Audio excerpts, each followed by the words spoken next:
So if you are performance driven or looking for longevity in life, the key really is getting the stress recovery balance right.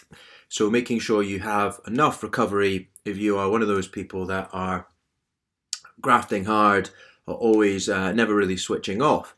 In this graph here, you can see that you have a starting level, so our adaptive reserves or our battery life will start at a certain amount, and then over the day it will deplete, and with the right recovery, in this case sleep, you top it back up. However, as you can see, over consecutive days, if you're not getting the right balance, you'll simply drop below, and chronically, obviously, this will have its implications.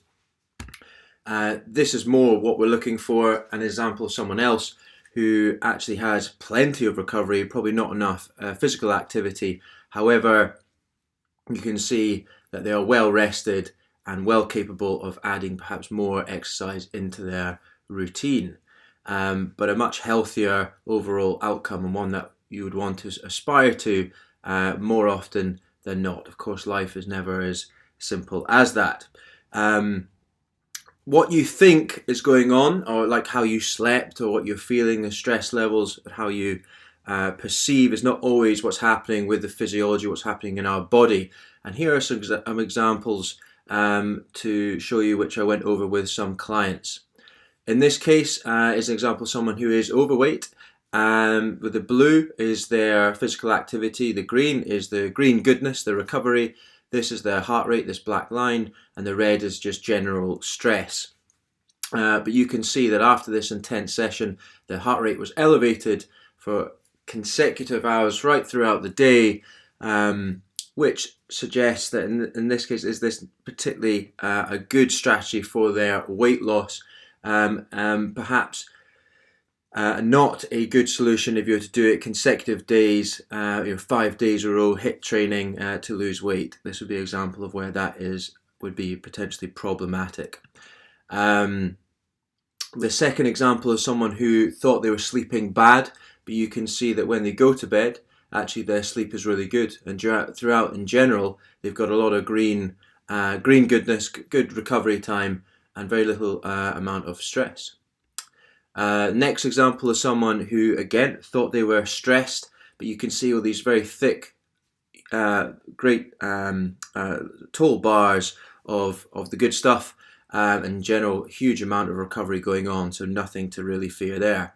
This is an example of the opposite, so someone who thought that they were napping and getting restorative benefits. However, you can see here that despite the heart rate dropping slightly, they weren't getting any recovery.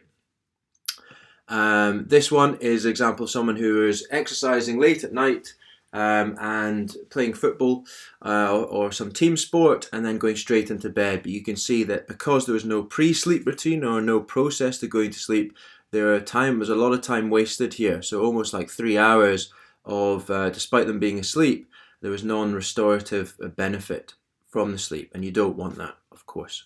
This is another example of someone who very active, so lots of potential health benefits from the physical activity. However, before going to bed, they weren't winding down. They were jumping around like Tigger from Winnie the Pooh, and not really getting into it was basically winding down, zenning out, and becoming more relaxed before bed. And again, lots of time wasted.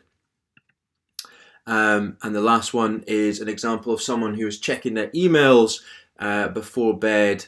And this is an example of how, even though that you might be asleep, something can set off can raise effectively your stress level, your cortisol levels, and it might take you a bit of time to actually get into any restorative process.